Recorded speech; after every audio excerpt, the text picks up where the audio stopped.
काटोल पोलिसांची मोठी कामगिरी. जेसीबीचा वापर करून अवैध दारू अड्ड्यांवर धडक मोहीम. 1,17,000 रुपयांचा मुद्देमाल जप्त.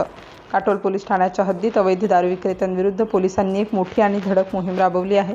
या कारवाईत थेट जेसीबीचा वापर करून अवैध दारू निर्मितीचे अड्डे आणि चालू स्थितीतील भट्ट्या पूर्णपणे उद्ध्वस्त करण्यात आल्या. या धडक कारवाई दरम्यान पोलिसांनी एकूण 1,17,700 रुपयांचा मुद्देमाल जप्त केला असून अवैध व्यवसाय करणाऱ्यांचे धाबे दणाणले आहेत. नागपूर ग्रामीण जिल्ह्याचे वरिष्ठ पोलीस अधीक्षक हर्षे पोद्दार आणि अपर पोलीस अधीक्षक अनिल म्हस्के यांच्या मार्गदर्शनात तसेच काटोल उपविभागाचे उपविभागीय पोलीस अधिकारी पराग पोटे यांच्या नेतृत्वाखाली ही विशेष मोहीम आखण्यात आली होती.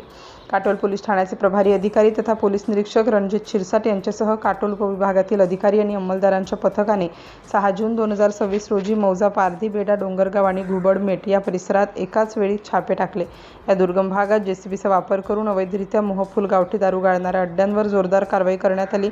या धडक कारवाईत पोलीस पथकाने डोंगरगाव येथील रहिवासी असलेला मुख्य आरोपी गुलाब अमरय्या राजपूत यांच्यासह अन्य 5 महिला आरोपीविरुद्ध कायदेशीर कारवाई करत गुन्हे दाखल केले आहेत.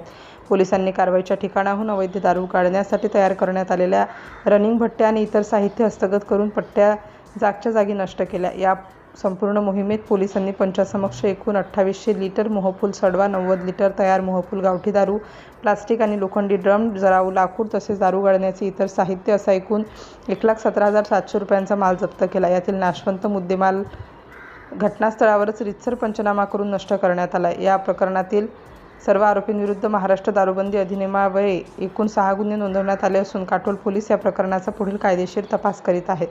सिटी इंडिया न्यूजसाठी विशेष प्रतिनिधी चंदू मडावी.